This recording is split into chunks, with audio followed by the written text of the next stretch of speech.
Thank you for listening to the Speaking Out on Sex Abuse podcast with host Clara and Jimmy Hinton. If you're new to the podcast, please subscribe and share so you never miss an episode. Search for us on your favorite podcast app, or you can find the podcast on jimmyhinton.org and findingahealingplace.com. Please rate our show, subscribe, and share so that you can spread the word. If you would like to support us and get exclusive rewards, go to patreon.com/speakingout. Find a tier that best fits you and join as a patron of the podcast. Let's get into the show. Welcome to this week's podcast with host Jimmy Hinton. And Jimmy's mom, Clara. And a very special guest. We're going to do the big reveal here. Da-da-da! Boz Tchividjian. Hey, Boz. That was very frightening. Very frightening, at least for me.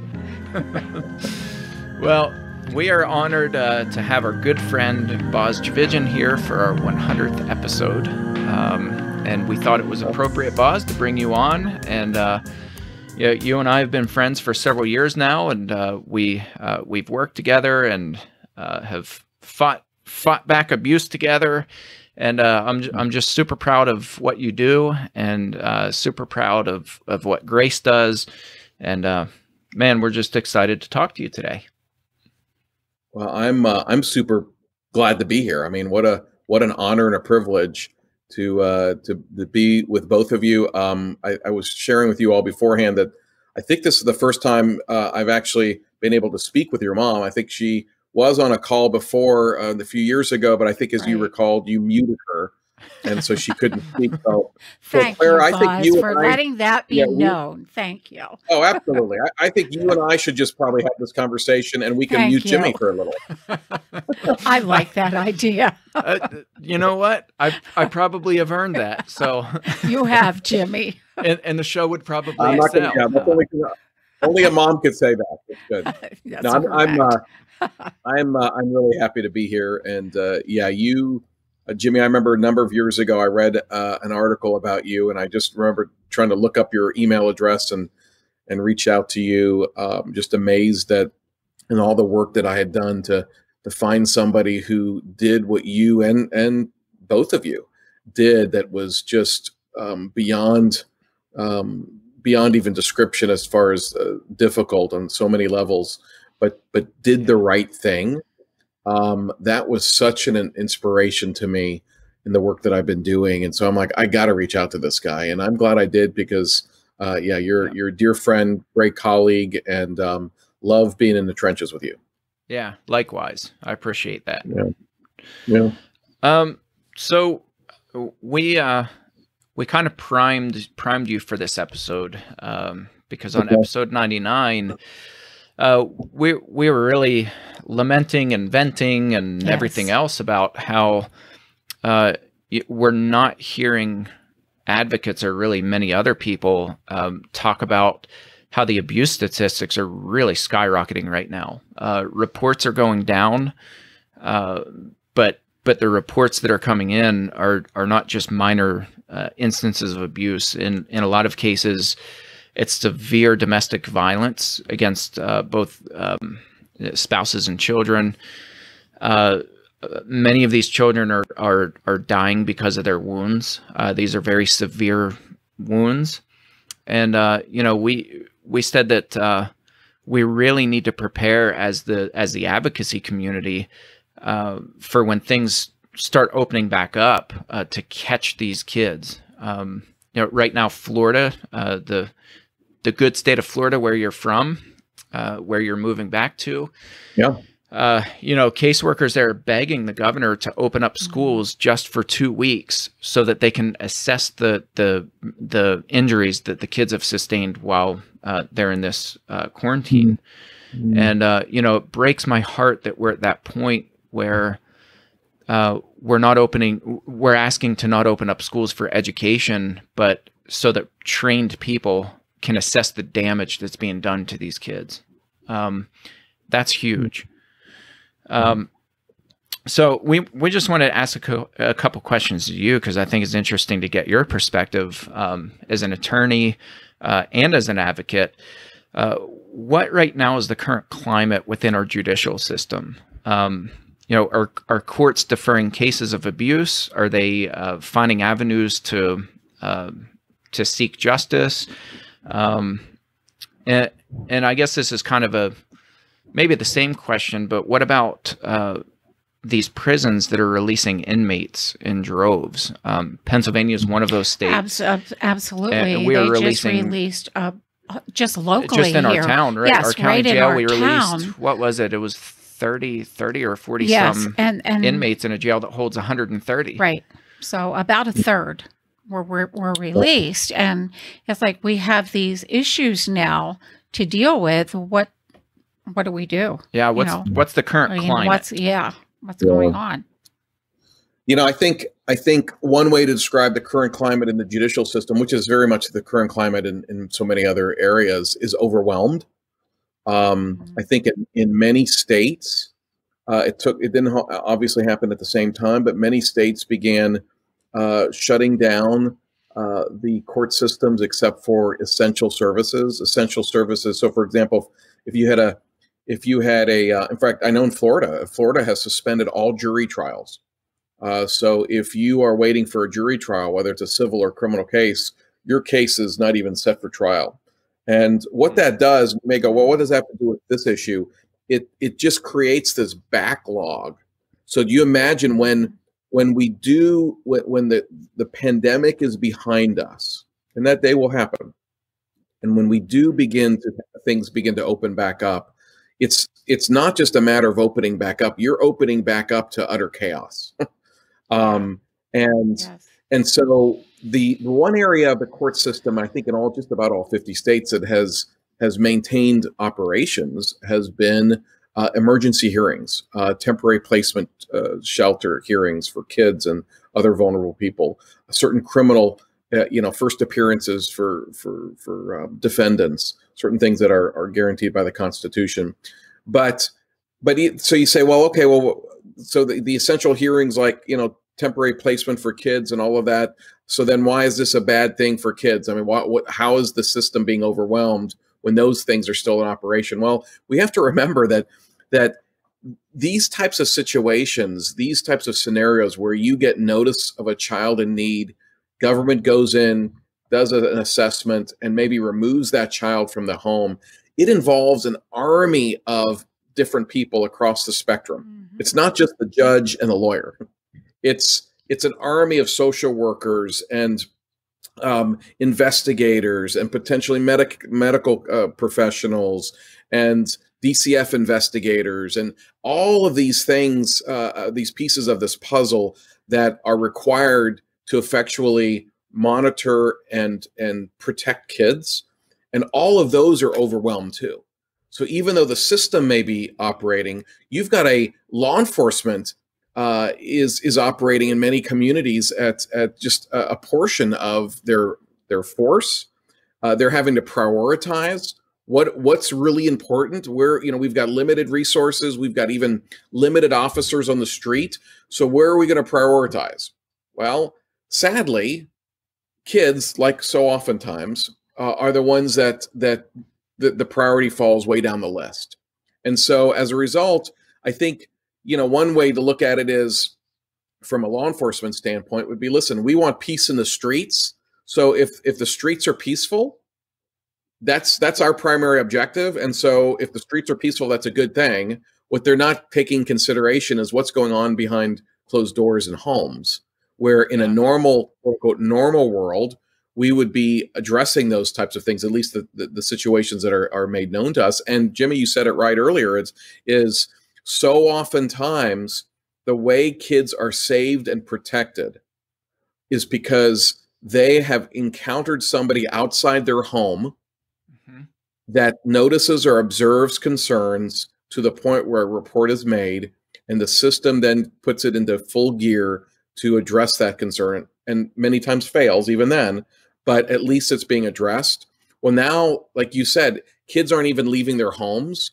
So there's not a teacher to run into. There's not a pediatrician to run into. There's not even somebody, at the grocery store or, at just a public place that would observe something so serious that they would pick up the phone and call. And even if they did, what's the response rate in light of everything else that's going on? So yeah, you've sadly outlined a pretty devastating situation, and you know, we can say all this about the systems and what's working, what's not working, but what is what is the most and the greatest tragedy of all of this is try to put yourself in the shoes of a little 7-year-old child at home who's getting beat or sexually victimized, or whose mom is getting beat or sexually victimized on a regular basis.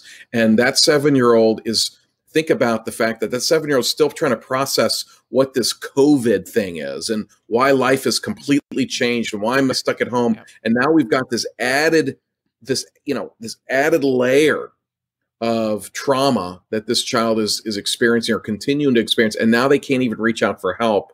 What hope does that child have? And that's the part that should stir all of us to do exactly what you said at the beginning, is how do we deal with it now? Because I don't think we just, all of us as advocates and lawyers, push pause and go, well, I don't know, we'll just wait till everything opens back up. Right. We're limited now, but what do we do now? But then the issue is, how can we prepare today for what's gonna come out in weeks and months to come when this pandemic is behind us? Yeah, one of the things that we talked about in our previous episode was contacting our local police, because that's something we can do right now, and ask them, how do we help you to patrol the streets and to look for signs of distress? To just walk by houses and listen, and observe what's going on in the community, and listen for those cries for help.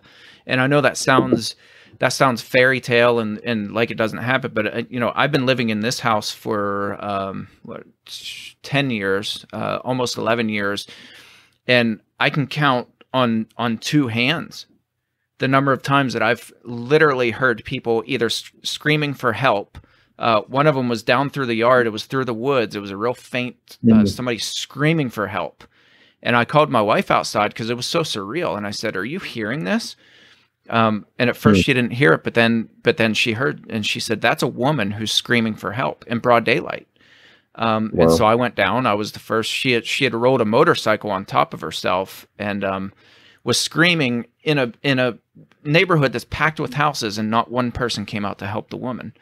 This stuff happens. You can observe, and we can help our local law enforcement. We can be doing that right now. So I think there are ways that we can help, and you're exactly right. This isn't something that we say, well, when things open back up, we'll be ready to roar. This stuff is going on right now.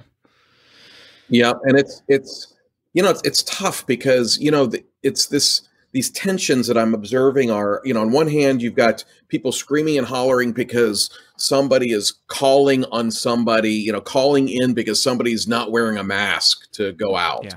Or so people getting, regardless of what people think about that, people getting upset about that, saying, mind your own business, keep to yourself. We talk about social distancing, which I think is a bad word. I prefer physical distancing, because social distancing means like, you mind your business, I'll mind my business. Let's all just be separated. And that's not what we're being told to do, but that's the narrative many have bought into. And so that when anybody observes something that's, even if we are observing, that, and even the few that take action, oftentimes there's great pushback on those folks because, mind your own business, social distancing. And we have to be able to say, you know what, to hell with that. My role, one of my roles as an adult, is to protect vulnerable people, and kids are first on that list. And you know what? They're the most vulnerable human being on the face of the earth, especially now, because they don't even have a voice. At least in so many circumstances, not all, but at least like in the circumstance you brought out, the woman had a voice to at least scream out for, if anybody was listening, to do something. So oftentimes children don't even have that.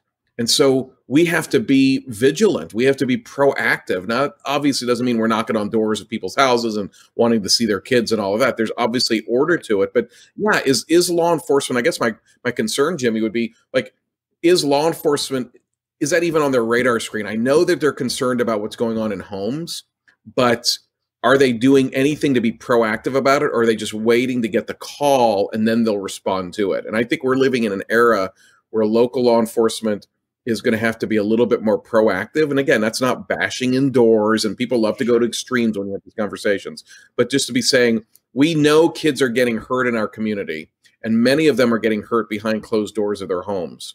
So what can we do to be proactive in identifying those kids? And it's hard because we're living in a time where you can't say, hey, we're going to have a community-wide event where everybody comes out and does something together. And then that's one of the ways or reasons we do that is so we can observe the kids and observe dynamics. But, I think social media and like Zoom and these various other platforms are great platforms to for not only law enforcement, but just other people to notice what's going on inside of homes. I was talking on a panel just a week or so ago where we were talking about pastors and how can they have their antennas up for what's going on inside the homes of the church members, especially as it relates to abuse and misconduct. And one of the things we talked about was there's all of us have had a Zoom call in the last month. If you haven't, God bless you. But you had a Zoom call, and you can tell a lot, even if you're not trying. You can tell a little bit about the atmosphere and the environment in which that person is talking. And right. I've been in Zoom calls where it's complete chaos and bedlam, and you can tell the tension in that home is on from a 1 to 10 is on a 9. And there are others it's different. Now, of course, you can manufacture it all, but are we even thinking that way as we're having conversations? Any of us, anybody listening to this program, when you're having a Zoom call with somebody, are you even paying attention to what's going on in the background? What's the tension, level of tension inside that home? And for pastors, we said, listen, even if there's not necessarily abuse going on, you could be aware through these conversations. You can learn a lot about that tension level in the home, and where there may need be for you to step in and provide some type of help or service to this family. Yeah. Yeah, that's very powerful. Another question we have, how does an already overburdened system prepare for the wave of abuse reports that are coming? You talked about it. I'm reading about it. I have lots of friends who they're on the front lines. They're social workers. They're welfare workers that go into the homes. We just read an article in the last podcast. 20 miles up the road from us, the Women's Help Center for Cambria and Somerset counties is closed. We can open up Lowe's, but the Women's Help Center, they shut it down. And people are crying out, and the system is absolutely struggling right now. So what are some things that the overburdened system can be doing to prepare for all this stuff?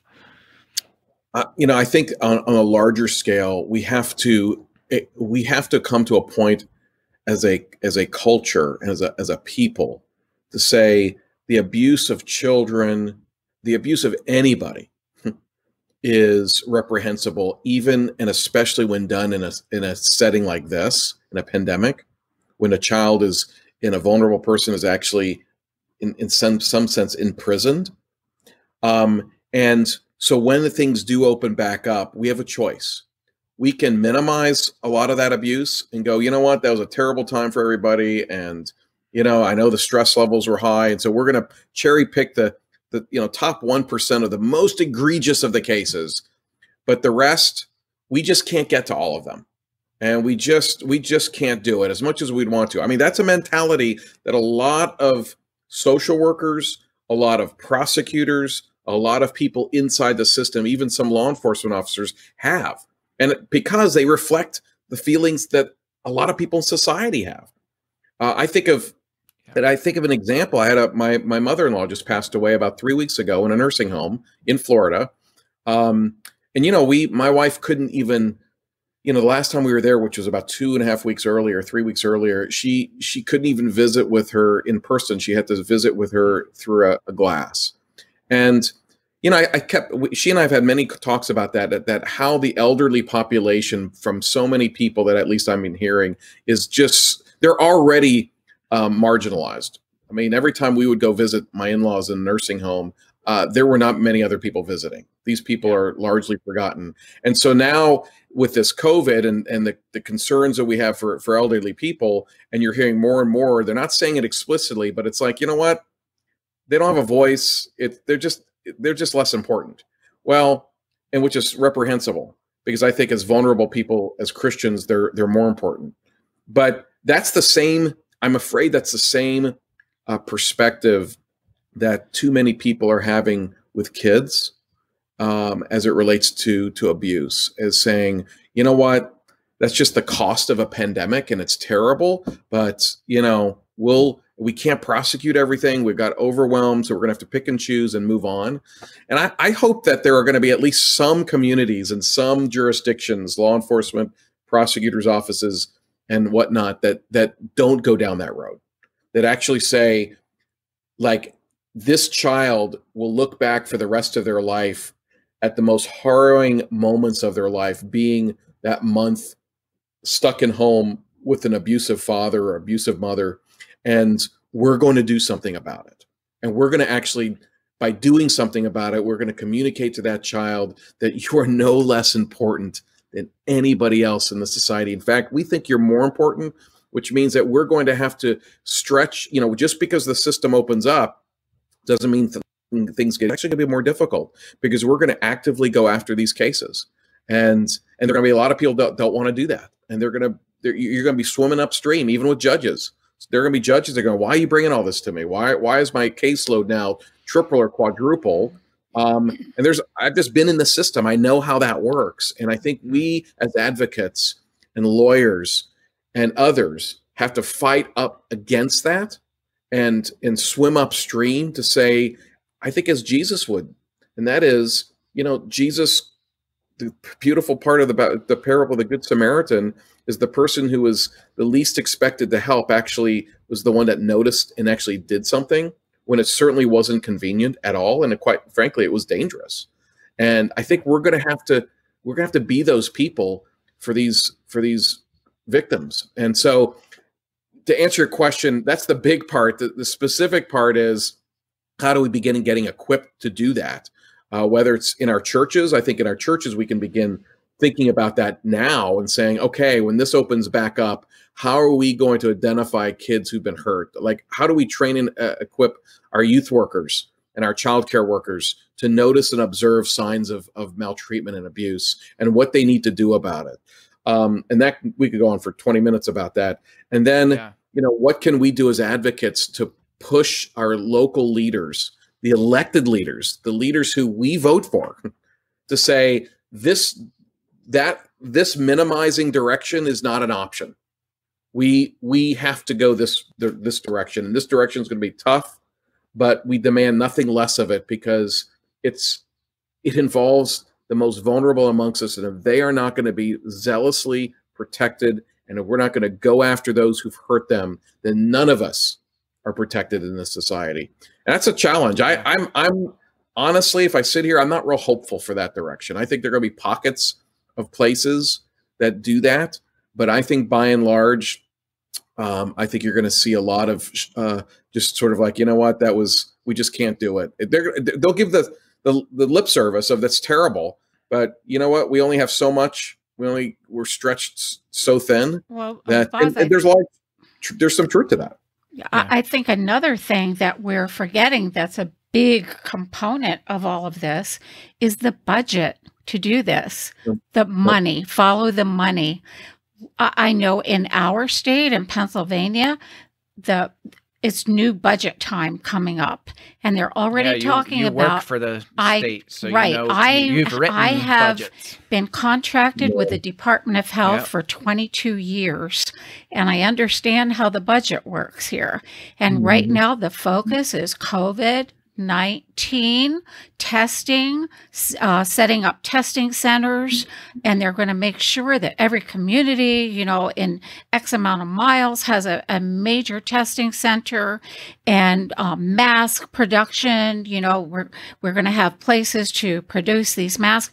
There's nothing on mental health and abuse being said. In fact, I got an email this morning saying that a lot of the funding is shrinking in other areas, mental health being one, and being put into, this testing for COVID-19 and all of that. So I'm fearing that we're going to have a bigger struggle than we think, because we're just not going to have the personnel, trained personnel. It's going to fall back on churches, really, and volunteerism.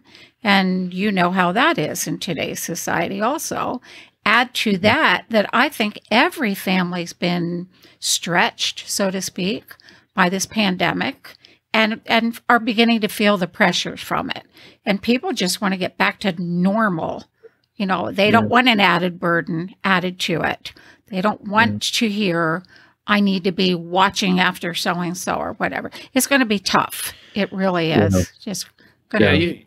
You both hit on so many points that are just powerful points. And, Mom and I, in the last episode, I kind of called out advocates who are being the mask police. And I'm like, there are bigger issues right now. Not that we can't call attention to being safe and being smart. And, obviously you don't want people out there spreading this disease around. I am all for that. But, when we have advocates who that's all they're talking about, when this stuff is going on right now, we need to broaden our focus a little bit and look at the bigger picture and say, man, we're already overwhelmed. I mean, every single one of us who does advocacy work, it reminds me of the passage where, Jesus is sending out the 70, and he says, I'm sending you out 2 by 2 into all these towns to prepare the way. Pray for workers. The harvest is plentiful, but the workers are few. And I feel like everybody who's in advocacy feels the weight of that, and the burnout rate is sky high. So we all need to broaden our focus right now and say, we have this tsunami that's about to hit us, where our overwhelmed emotions, our overwhelmed brains, our overwhelmed calendars. I think it's going to get out of control, and we need to prepare for that.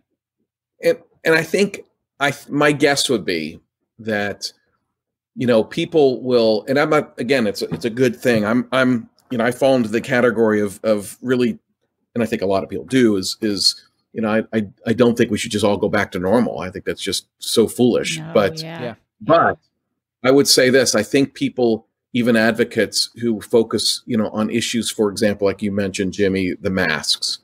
I think it's sometimes easier to focus on that because in their mind, at least, there's an easy answer. Just wear a mask. If I just get more people to wear a mask. Well, the problem with the issue we're talking about today is there's no easy answer. There's not like I can say, hey, if we just did this, those kids in these homes would be 50% safer. And so it almost becomes so overwhelming and almost unbearable to think about, thinking, man, what can I do? Where I'm being told I have to limit my leaving the house. I don't have access. We've got a system that's incredibly stretched. I don't even have access to people except on social media. And so what can I do? And I guess I would go back to those advocates and say, well, do what you usually do. I mean, the reality is there's a good portion of advocates out there that do most of their advocacy in formats like this. And so do what you normally do, and then try as an advocate to be a support for those on the front lines, the social workers who usually get a bad rap, sometimes for good reason, but sometimes not, who are the ones that are having to leave their houses and having to go and knock on doors and go and assess a situation and then go, what do I do with this child if we do remove this child from this home? And I mean, there's so many complications. Do we take this child and this child will have to be quarantined for 2 weeks? And we need to be whatever we can be to those frontline folks, not just law enforcement, but to the social workers who are really the first responders in any type of call that comes in relation to the safety of a child.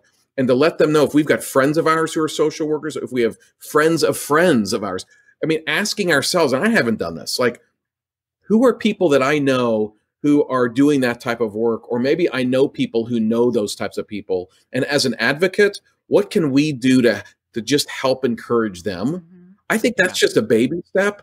But I think in the life of that person and the life of that social worker who's the one actually knocking on those doors, that is huge. I don't think we can under or overestimate the impact that has. We as advocates need to be doing that. And I don't think we're doing that enough. And I'm, pointing two fingers at myself as well.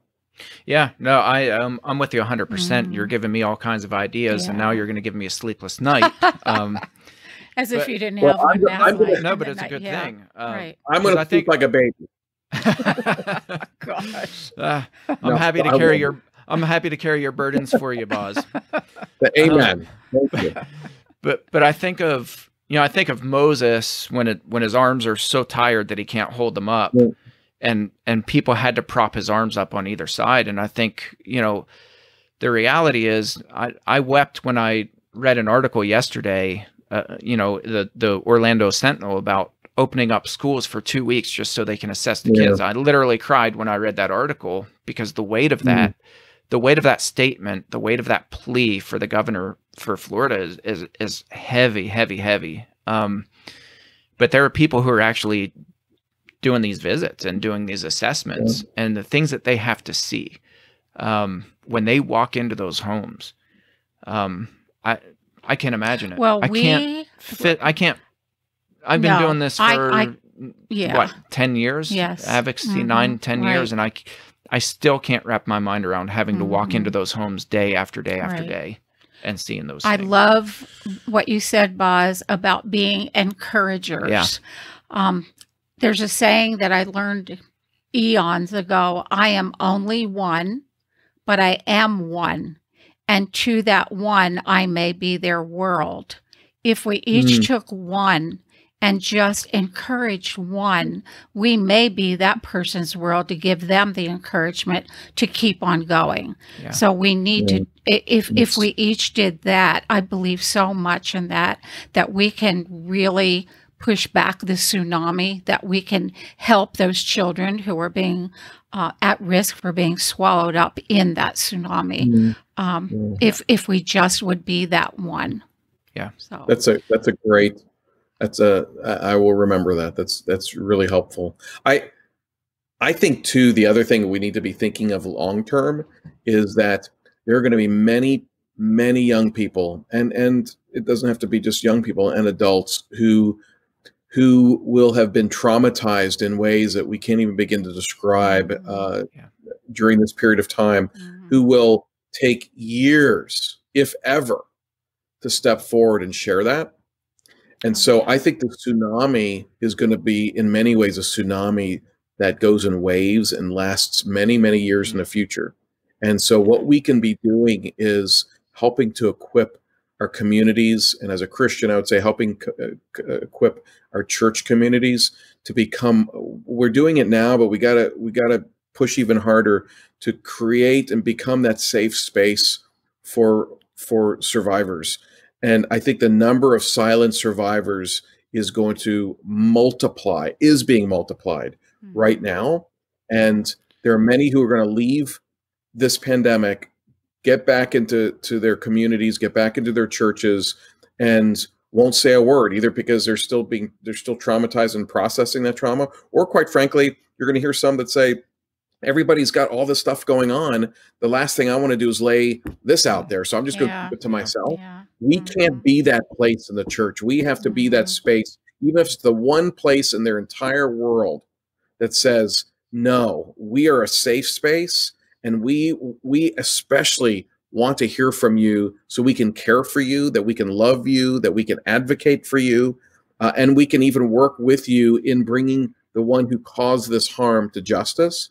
But I just think that's, to me, that's something maybe a little bit more hands-on-ish that we can do in the long term, all of us, once we get out of this pandemic, is to be saying, what can I do in my church and to influence my church leadership to be aware of this and to want to be equipped to respond to it with excellence in a way that reflects the hope of Jesus to these precious people. Right. Yeah. Yeah, I completely agree. And Yeah, you must have read our notes that we didn't send to you beforehand, because you have literally covered everything that we wanted to talk to you about. Wonderful. And, yeah. It's nice to be in good company where you're thinking about these issues and being very proactive about it. And that's what I've always appreciated about you. And man, you're a good friend and a good brother in Christ. And I'm glad you're living your faith out. I feel honored that we have this 100th celebration, and we have Boz with us for that. Absolutely. That is, I think that was a God gift for us. That's for very many kind. people. I wish my family would treat me like this. My goodness, it would be so much more pleasant. We'll talk to them. Send them our way. We'll interview them. Yeah. There you go. No, don't interview them, because they'll be like, but if you just take out the trash and walk the dog a little bit more. And no, listen, I'm just grateful for the two of you. You have, like I said, just keep doing what you're doing. I know you will. And remember, I think what you said, Claire, earlier, we have to realize our strengths, but we also have to realize our limitations, and self-care is sometimes a weakness to a lot of advocates. And I think taking that time, the self-care, I told somebody the other day, they were asking me about a book about abuse that had recently come out. And I looked at him and I said, I made this a point to you. I said, but I don't read, I read very few books on abuse. I said, when I read, that's my sort of self-care. And so I read on topics that are other than that. And, I don't do enough self-care, but if everybody advocates need to pick those things that they can do on a regular basis, take care of themselves, not because we're indispensable, but because we have work to do. And part of that work requires us to be taking care of ourselves so we can do the work that I believe we've been called to do.